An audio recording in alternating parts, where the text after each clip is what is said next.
they find you, you say, hey, I'd love to take a bigger role at the company. You want to talk people through? I mean, I'm sure we could guess what your day to day looks like at Link, but you want to maybe say, what the day to day is?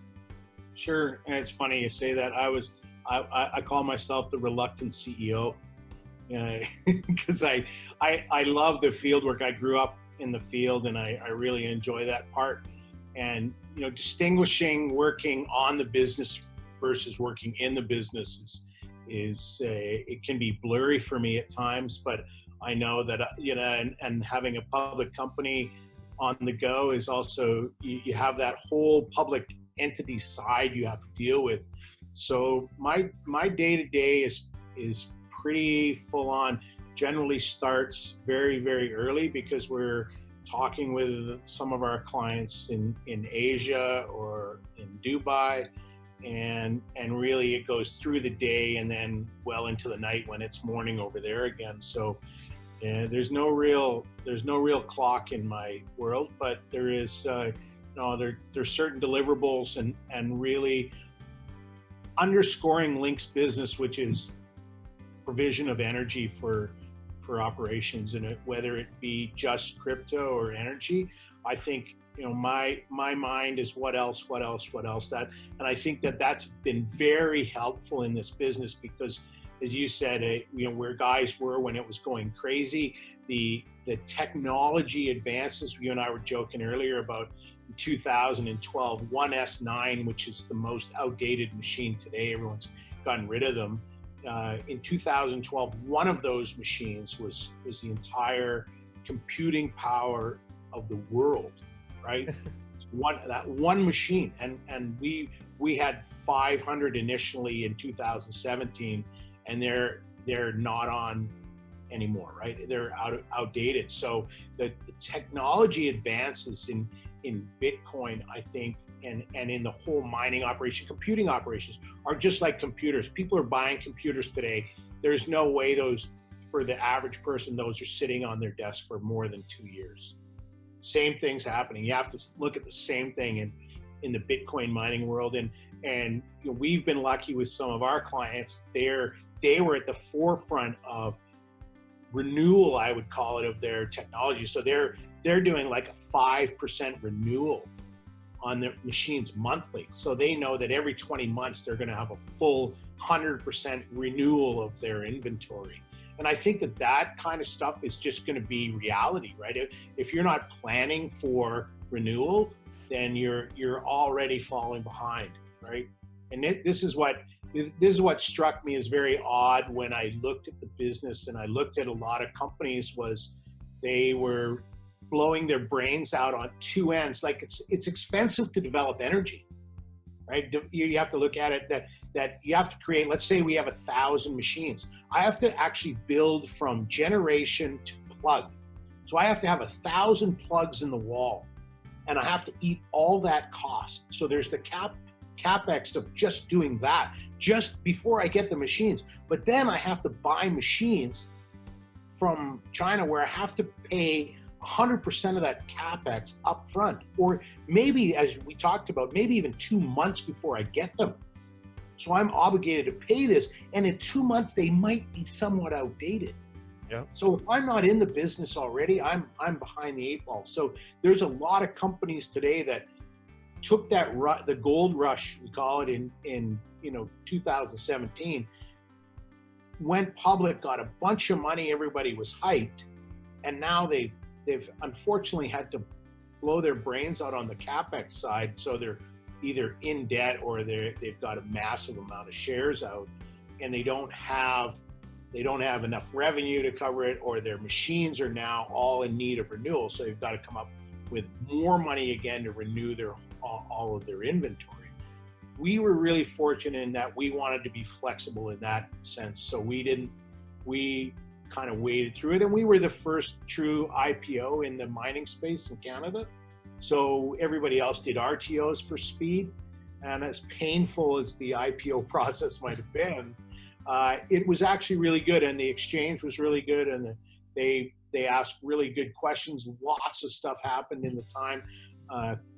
Quadriga went bankrupt, and there's a whole bunch of other stuff, but all stuff that helped us shape what we think is our business model, right? Mm. And that's all important, and it's all fundamentally based on energy, right? Yeah. Well, at the end of the day, that's what people are always talking about. And, we'll get into the industry. I think mining, a lot of people, there's tons of people that looked at it.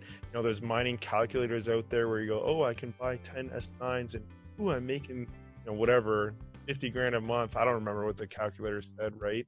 And now I think there's a lot more realistic side of it. And we'll get your insight, what you guys have seen. We'll talk about Link on the next video. We'll do a more in-depth about what you guys do, what some of your clients look like. But is there anything else you wanted to kind of say to people? Hey, I think I left this out of my background, or this part out of my role. The one thing I feel like maybe you could touch on again is really you say you don't like mixing the hands-on with running the business. Well, give me the idea of, on a weekly basis, when are you finding clients? Are you the sales guy or someone else? Like, give me the role a little bit. Sure. Well, it's definitely a hands-on role. I go from right now during COVID, driving to Alberta in my car, and getting in a machine and helping to move our mobile data centers around. And I love driving machinery, so that's like a gift. To sitting in the office and putting on a suit and going through audits and meeting with the lawyers and going through documents. So it's top to bottom. It's a very sufficiently busy week, but and it's necessary. It's really good to know the business. You should always know your business well enough to write a book on it. And I think that's kind of always been my approach. I want to understand all facets of the business. A good thing about being older is you've had some experience.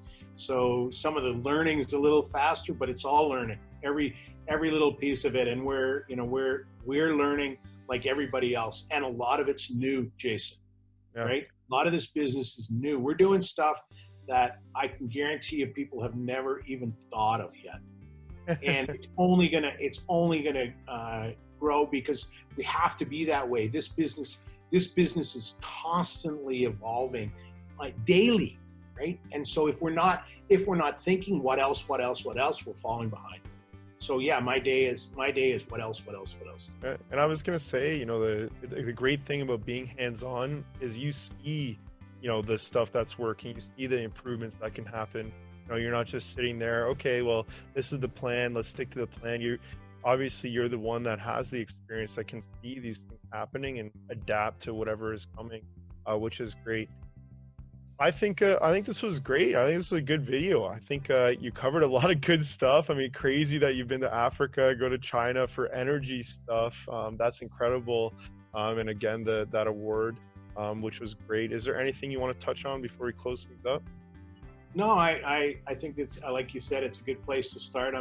I'm fascinated to see where we get to in the next couple of weeks.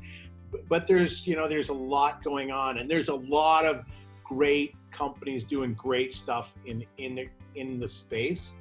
And when I say the space, I mean that right from guys providing new solutions to energy, right through to guys doing the hardware, and at the other end of it, the exchanges, which are crypto exchanges, like they're our banks, right? Yeah. So if we can tell, if I have a goal from our interviews, it's to, provide people a really understandable story about this space, because I think it's misunderstood. I talk to people and they're like, oh, crypto mining, and they kind of roll their eyes back. But it's actually incredibly simple and incredibly powerful. So I'm a believer in it, and I think that if people look back in history at the way gold, silver, and copper evolved, they will look at crypto and Bitcoin as digital gold. And that's when we talk, going forward, it's really interesting to look at history and look how that whole played out. Like no one goes to the store today. When people say Bitcoin's clunky, they don't go to the store today and buy like a loaf of bread with a little bit of gold shavings because it's clunky, but there's still value in gold. And so, it'll be fun. I'm looking forward to it as well as what I'm saying. The interviews will be great. You're clearly such an expert, and mining has always been a mystique to a lot of people in the crypto world. They buy Bitcoin, but whenever you're trying to talk to someone who doesn't have Bitcoin, they always go, yeah, but like, how's it created? And then trying to explain to someone mining is always a rabbit hole that you don't enjoy going through. And I definitely think we'll be able to shed some light and maybe even explain to people that already are in crypto a little bit more about mining, what's happening. And it's a huge industry. It's growing, like you said, and I look forward to more of these. It's crazy, the amazing evolution it's already taken. Where at 2017, guys were locking into a 1-year contract at 11 and 12 cents American, which is like $3 Canadian, right? Pretty much. But they're locking into a contract that the rest of us were looking at it like that. There's no way that's sustainable, right? For me, I was, I wouldn't do that. But they, they don't understand the complexities around power, and so and now if you're in a space where you're paying more than about 5.5 cents American a kilowatt, you're not even in the game. So imagine that's half the price. Yeah. And guys were locked in for a year, and we're not that far. We're only a couple of years after that. So it's really evolving. So I'm excited. Let's see where it goes. Well, awesome. Thanks for hopping on. Of course, as we do these videos on a weekly basis, anyone watching them, if you've got questions, clearly Steve knows his shit. But make sure to drop that below. We can definitely cover them in future videos. Like I said, letting people know every week we'll be doing something, whether it's industry related, talking about mining, talking about crypto, talking about the company. There'll always be something to talk about. And if there's other topics that people want us to cover, they can always let us know. But Steve, thanks for joining.